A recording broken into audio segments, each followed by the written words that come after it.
ایک ایسا مرد قلندر جس نے پوری دنیا کے اندر اسلامی انقلاب برپا کر دیا، اس کے پوری روئے زمین پر لاکھوں فالوورز موجود ہیں۔ ایسا سکسیسفل لیڈر جس کی حکمت عملی اور کامل تدبیر نے اسلام دشمن قوتوں اور سازشوں کو پسپا کر کے رکھ دیا۔ ایسا انقلابی شخص جس نے لاکھوں لوگوں کی زندگیوں میں اسلامی انقلاب برپا کر دیا۔ میں بات کر رہا ہوں شیخ طریقت بانی دعوت اسلامی حضرت علامہ محمد الیاس قادری دامت برکاتہم العالیہ کی، جنہیں پوری دنیا امیر اہل سنت کے نام سے جانتی ہے۔ کہانی شروع ہوتی ہے کراچی کے ایک غریب گھر سے، جہاں 12 جولائی 1985 عیسوی مطابق 26 رمضان 1369 ہجری کو حاجی عبدالرحمن رحمۃ اللہ علیہ نامی ایک نیک شخص کے گھر میں ایک ایسے بچے کی ولادت ہوتی ہے جس کے چہرے سے ہی سعادت مندیوں اور خوش بختیوں کا نور پھوٹ رہا ہوتا ہے۔ ابھی عمر 2 برس بھی نہیں ہوئی ہوتی کہ حج کے دوران لو چلنے کی وجہ سے والد کا سایہ آپ کے سر سے اڑ جاتا ہے۔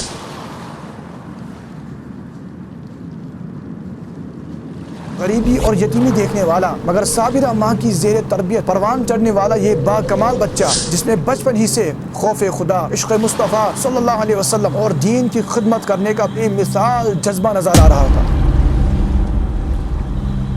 ابتدا ہی سے محنت و مشقت کے ساتھ ساتھ نیک صحبت، علماء کی مجلسوں اور روحانی محفلوں سے اپنے ظاہر و باطن کو علم و عمل اور شریعت کے احکامات کی پاسداری سے منور کرنا شروع کر دیا۔ اپنے لڑکپن میں ہی ٹرین حادثے میں اپنے بھائی کی شہادت اور پھر کچھ عرصے کے بعد ماں کی وفات کے دل دوز واقعات نے گویا مصیبتوں کے پہاڑ توڑ دیے۔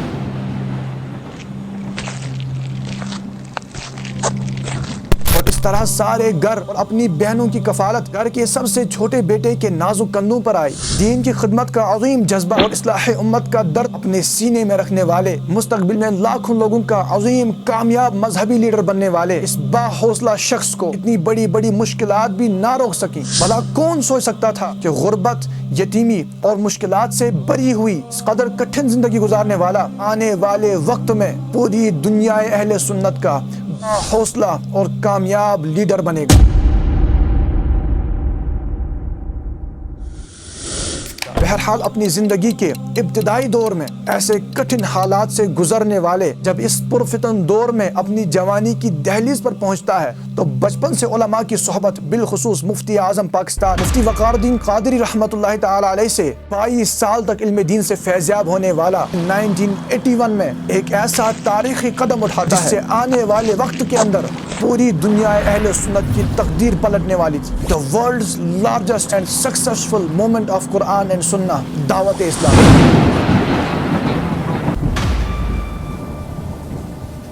دعوت اسلامی بلا شبہ پوری روئے زمین کی سب سے بڑی کامیاب مذہبی تحریک بن چکی ہے، جس کا ہر قدم ایک انقلاب ثابت ہوا ہے۔ دین کی خدمت کا ایک کام کبھی آسان نہیں تھا، چنانچہ دعوت اسلامی کی کامیابیاں اور ترقیاں دیکھ کر دعوت اسلامی یعنی خالص دینی کام کی راہ میں رکاوٹیں کھڑی کرنی شروع کر دی اور مولانا الیاس قادری کو جان سے مارنے بلکہ آپ کے بچوں کو بھی قتل کرنے کی دھمکیاں دی گئی۔ یہ دھمکیاں ملی کہ یہ فلاں جگہ بیان کرنے آ رہا ہے، ہم اس کو اڑا دیں گے۔ کا ایک آدمی جو تھا یہ ہمارے اندر رہا، یہاں باب المدینہ میں اس نے 6 مہینے تربیتی کورس کیا، امامہ باندھا، داڑھی رکھی اور بالکل یعنی کہ ہمارا حلیہ اس نے بنایا، یہاں تک کہ اس پر اعتماد کر کے اسلامی بھائیوں نے مرکز الاولیاء کی ایک مسجد جو دعوت اسلامی کے زیر انتظام تھی اس کا امام بنا دیا، لیکن وہ تھا ان سے ملا نہیں۔ یہاں تک کہ 1996 میں لاہور کے اندر ایک اجتماع سے نکلنے کے بعد مولانا الیاس قادری پر قاتلانہ حملہ کیا جاتا ہے، جس کے نتیجے میں دعوت اسلامی کے 2 مبلغ وہاں پر شہید ہو جاتے ہیں۔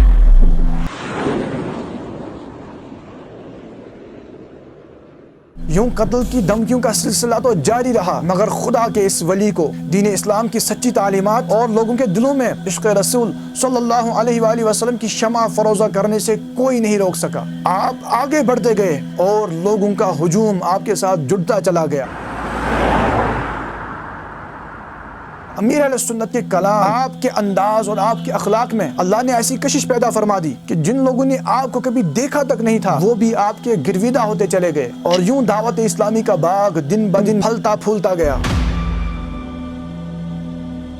دعوت اسلامی کے نظام کو محفوظ، مضبوط اور مزید مقبول ترین بنانے کے لیے مولانا الیاس قادری نے بڑی حکمت عملی سے کام لیا۔ آپ نے دین کی خدمت کے تجربہ کار، عقل مند، علم و عمل سے مزین افراد کی ایک ٹیم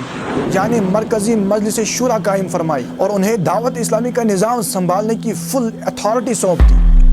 انہوں نے بھی مولانا الیاس قادری کی امیدوں پر پورا اترتے ہوئے انتہائی حکمت عملی کے ساتھ پوری دنیا کے اندر دعوت اسلامی یعنی دین کی خدمت کے اس کام کو پھیلا دیا، اور نہایت حکمت عملی کے ساتھ 80 سے زائد ڈپارٹمنٹس کے اندر دعوت اسلامی کا کام شروع کیا، جس کے نتیجے میں آج دعوت اسلامی کے دنیا بھر میں حفظ و ناظرہ کے ہزاروں مدارس، عالم بنانے کے لیے ہزاروں ادارے، modern education plus Islamic education فراہم کرنے والے سینکڑوں اسکول، لوگوں کی شرعی رہنمائی کرنے کے لیے جید علماء کرام اور مفتیان کرام کی ٹیم یعنی دارالفتہ اہل سنت جو سالانہ لاکھوں لوگوں کے شرعی مسائل کی رہنمائی کرتے ہیں، 100% اسلامک چینل، مدنی چینل اپنی اور ساری دنیا کے لوگوں کی اصلاح کی کوشش کر رہی ہے، اور سوشل میڈیا پلیٹ فارمز پر دعوت اسلامی کے آفیشیل اکاؤنٹس کے لاکھوں بلکہ ملینز میں فالوورز موجود ہیں۔ ویلفیئر ڈپارٹمنٹ کے اندر بھی دعوت اسلامی نے ایسے انقلابی قدم اٹھائے ہیں جن کے بارے میں شاید کوئی سوچ بھی نہیں سکتا تھا۔ تھیلیسیمیا کے پیشنٹس کو 80,000 سے زیادہ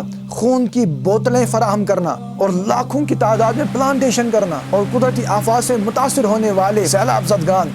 یا زلزلے کی آفت میں مبتلا ہونے والے پریشان حال مسلمانوں کو امداد فراہم کرنا، اور اس کے ساتھ ساتھ علم دین کی خدمت کے ایسے کام دعوت اسلامی نے سر انجام دیے جن کی آج سے 40 سال پہلے اہل سنت کے اندر ایک کمی موجود تھی، اور آج دنیا بھر کے مختلف ممالک کے اندر دعوت اسلامی کے اپنے مراکز موجود ہیں، اور آج تک دعوت اسلامی نے ہزاروں مساجد کو پوری دنیا میں تعمیر کیا ہے۔ مولانا الیاس قادری کی لکھی ہوئی کتابیں اور آپ کے رسائل لوگوں کی زندگیوں میں انقلاب کا ذریعہ بن رہی ہیں، اور آپ نے اپنی شاعری کے ذریعے بھی عشق رسول صلی اللہ علیہ وسلم کے پیغام کو عام کیا۔ مولانا الیاس قادری کی زندگی سادگی، قربانی اور مستقل جد و جہد کا ایک ایسا باب ہے جس نے امت مسلمہ کے لاکھوں نوجوانوں کی زندگیوں میں انقلاب برپا کر دیا۔